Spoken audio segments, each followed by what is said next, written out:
help you? Which club is the first to win Champions League? That's very easy. Real Madrid. The first Champions League was won by Real Madrid during the 1955 and 1956 season. Oh, thank you. You're welcome.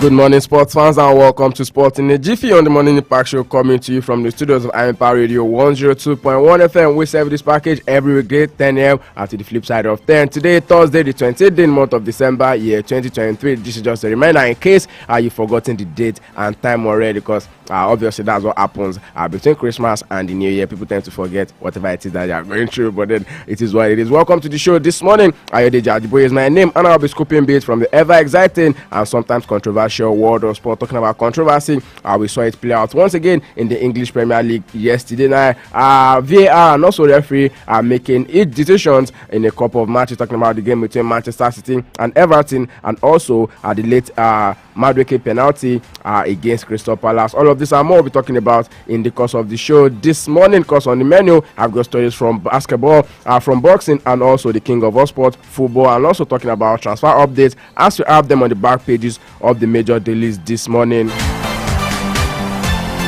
In the Nigerian Premier Football League, is a match day 16 this evening across all centers in the federation, where a couple of teams will be going head to head and making sure they are the cement their place. One match was played yesterday, talking about the game between Sunshine Stars and Doma United, and now Doma United seems like they've lost their spoils already, because they've already lost 2 games on the bounce as we speak. Sunshine Stars were able to defeat Doma United 2-0 right there in Ondo, and that one you can call it a befitting farewell to their late governor Rotimi Akeredolu, who passed on just yesterday. A couple of other matches that will be played in the Nigerian Premier Football League later this afternoon, or should I say this evening rather, because yes, most times the game starts around 4 p.m. Nigerian time. Let me quickly take you through all those ones. Talking about the game between Plateau United FC, where they will be hosting Sporting Lagos at the New Jersey City Stadium. Rangers International FC will be hosting Shooting Stars at their new reformed and renewed Nnamdi Azikiwe Stadium. Talking about the Cathedral, Kano Pillars will be hosting Kwara United in a must-win game for both sides. Katsina United FC will also be hosting Akwa United. Niger Tornadoes will be traveling to Lobby Stars SC, while Atlant FC of Owerri will be hosting Remo Stars. Atlant FC, once again, they are in the news, but now for the wrong reason, because we are hearing that the state governor has asked that the former coach of the team be reinstated. Talking about Christian Obi be reinstated at the expense of the new contract that was given to Kennedy Boboye. Don't forget that before Kennedy Boboye came on board, this Atlanta team was sitting rock bottom in the Nigerian Premier Football League and without a win. But now the former manager has been asked to be reinstated. What then happens to the contract that was signed with Kennedy Boboye? Nigeria full of drama. Abia Warriors FC will be hosting Gombe United, while Enyimba International will be traveling to Bayelsa United. Bandel Insurance will be traveling to a team. As talking football on the home front this morning, and more of the confusion, where the Imo State Governor Uzodinma has reportedly issued an order for the reinstatement of Christian Obi as the head coach of Atlant FC of Owerri. According to report, the decision was made during a meeting with the Commissioner of Sports, Emeka Okoronko, where the governor directed that Christian Obi should be returned as the technical advisor of the football club. A confusing scenario, considering a replacement had already been announced. Christian Obi played a significant role in guiding Atlant to gain promotion from the Nigerian National League last season, achieving an undefeated record. However, the team has faced challenges in the NPFL, failing to secure a victory in 9 appearances. Consequently, just last month, November, he was relieved of his coaching duties and replaced by Kennedy Boboye. Kennedy took over as the new coach, and under his guidance, the team started to show signs of improvement, aiming to climb out of the relegation zone. Now, decision to reinstate Christian Obi raises the question about the potential impact on the team's performance and also the dynamics.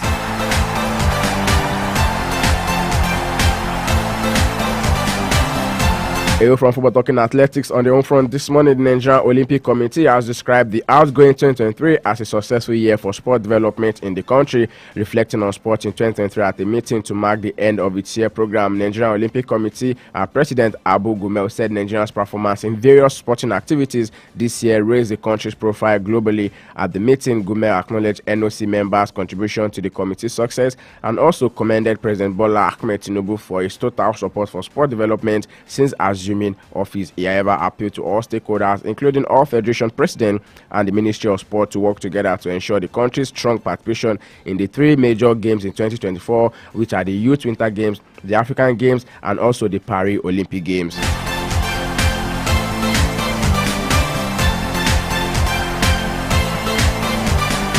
Heading from now straight to boxing this morning, there has been a report about the fight between Anthony Joshua and Deontay Wilder. Don't forget that before the day of reckoning, there has been a couple of news that the two guys have actually signed and agreed to have a bout by March 2024. But then the outcome of the fight between Deontay Wilder and Joseph Parker means that there's a new turn of events. But now Deontay Wilder has spoken out and has divided opinion in a long interview after a defeat to Joseph Parker. The American former heavyweight world champion was beaten on the same card as Anthony Joshua victory over Otto Wallin last Saturday, and it was known before the fight that Joshua and Wilder had signed contracts to meet on March 9 if they both emerged victorious. However, the American did not keep his end of the bargain by losing, and now Deontay Wilder is claiming that his defeat inspired AJ to victory. Wilder also claims AJ even laughed about it backstage. Nonetheless, the bronze belt says he will still take the fight next, but that Joshua would use the Parker loss as an excuse to block it. He believes that if he won, Joshua would have retired on the spot. Do you agree that Anthony Joshua will not fight Deontay Wilder?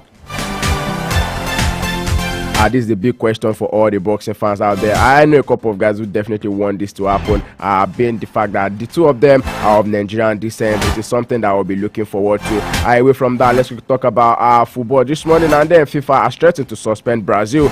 World Soccer Governing Body FIFA has issued a warning to Brazil's Football Federation, CBF, threatening to suspend the country's national teams and clubs from international competitions. The threat comes amid a leadership dispute within the CBF that arose after a Rio de Janeiro court removed Ednaldo Rodriguez from the position of president due to irregularities in his election last year. The court ruling, upheld by Brazil's highest court, mandated new elections for the CBF presidency to be organized within 30 working days, appointing Jose Perdiz as an intervener. However, FIFA has expressed concern over what it perceives as an undue interference in the affairs of its member association.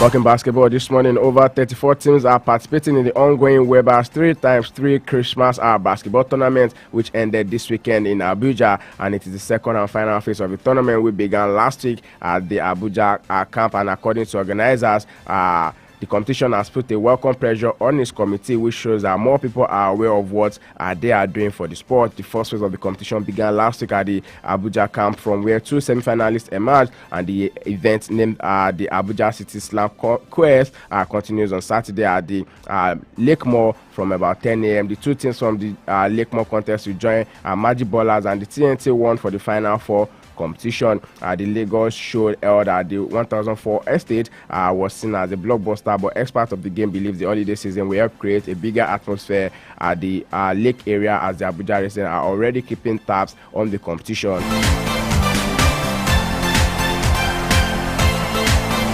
From that state to football right now, and let's talk about the AFCON 2023, which is just 17 days away from now. Equatorial Guinea has definitely released their list against the Eagles on January 14. Equatorial Guinea most experienced player Emilio Nsue, who is 34, is warming up to face the Super Eagles on January 14 in the team's opening game at the Cote d'Ivoire 2023 African Cup of Nations. Nsue is a veteran of African Cup of Nations and permanent fixture in the Equatorial Guinean team since they co-hosted the competition in 2015.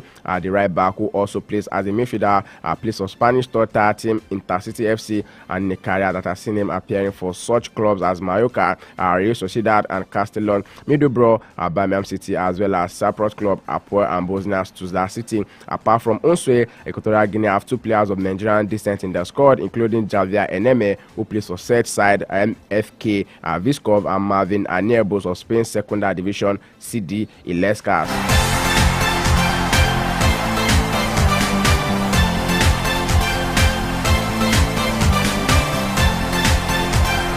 Talking about AFCON 2023, Southampton will not prevent Joe Aribo from playing at next month's African Cup of Nations if selected. That's according to the Saints manager, Russell Martin. Aribo is a regular fixture for Nigeria and has been named in Josep Pechero's professional squad for the tournament, which gets underway on January 13. The 23-time international has started.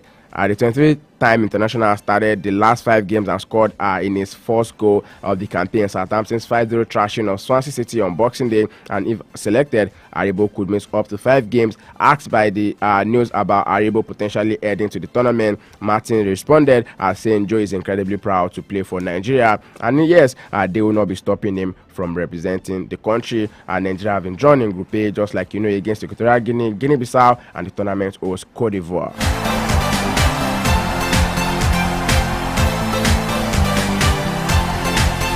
A quick stop in the games that were played in English Premier League last night. Managers Pep Guardiola and Dyche expressed differing emotions at Goodison Park yesterday. Manchester City defender John Stones leaped off with an ankle injury sustained after the assistant referee had kept his flag down as Beto ran through on goal despite being offside. And then in the second half, Everton felt harshly done after seeing a penalty awarded against them for Amadou Onana's handball from a Nathan Ake shot, and then it allowed Julian Alvarez to convert from the spot with goals from Phil Foden and Bernardo Silva, either side giving the visitors a 3-1 victory.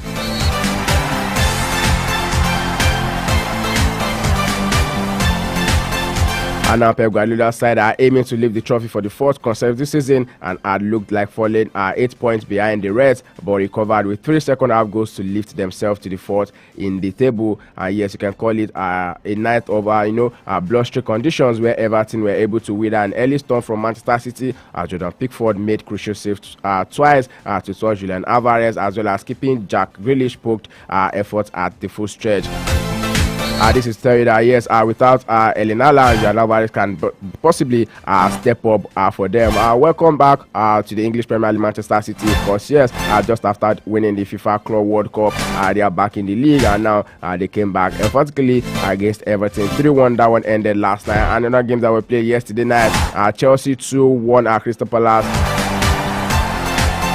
Noni Madueke scored in 89th minute winner from the penalty spot to help Chelsea overcome Crystal Palace at Stamford Bridge in the English Premier League. The Old deservedly went in front in the 13th minute after a good work from Malo Gusto, ended with a full-back squaring the ball to Mikhailo Mudryk to net from the close range, but Palace leveled on the stroke of half-time when Michael Olise brought down Jordan Ayew's cross and smashed an effort into the bottom corner. Chelsea therefore created numerous chances throughout, and it looked as if Mauricio Pochettino's side would pay for their whistle finishing for a 2nd consecutive game.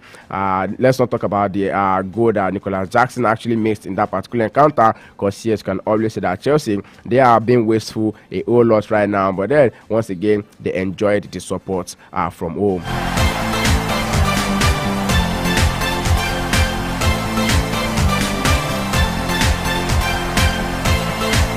Yes, in the other game that was played in English Premier League yesterday, Wang Ichan scored twice as Wolves inflicted a 4th consecutive Premier League defeat on depleted Brentford side in a frenetic affair at the G-Tech Community Stadium. The result lifts Gary O'Neill's side up to 11th in the table, with the Bees, who were without 10 players through suspension or injury, 4 points above the relegation zone in 14. The opening 3 goals of the contest arrived in an extraordinary 4-minute period in the first half, with Mario Lemina heading in Pablo Sarabia delivery for the 2nd consecutive game to give Wolves the perfect start.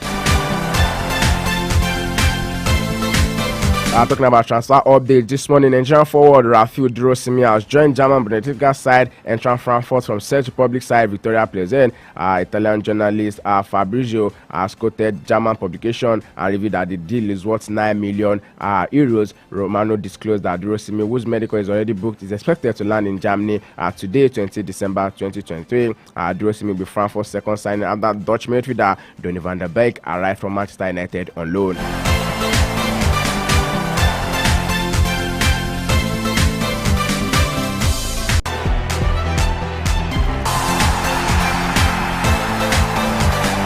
Taking transfer update this morning, President Chairman have reached an agreement to sign Corinthians midfielder Gabriel Moscado. PSG Sporting Director Luis Campos traveled to Brazil earlier this month to watch Moscado, and the club have now agreed a 20 million euros deal for the midfielder. Reported last summer that Chelsea had a bid of $22 million rejected for the player. Other teams in Europe such as Arsenal, Manchester United and Atletico Madrid also made inquiries about the Corinthians player but did not make any offer for the player.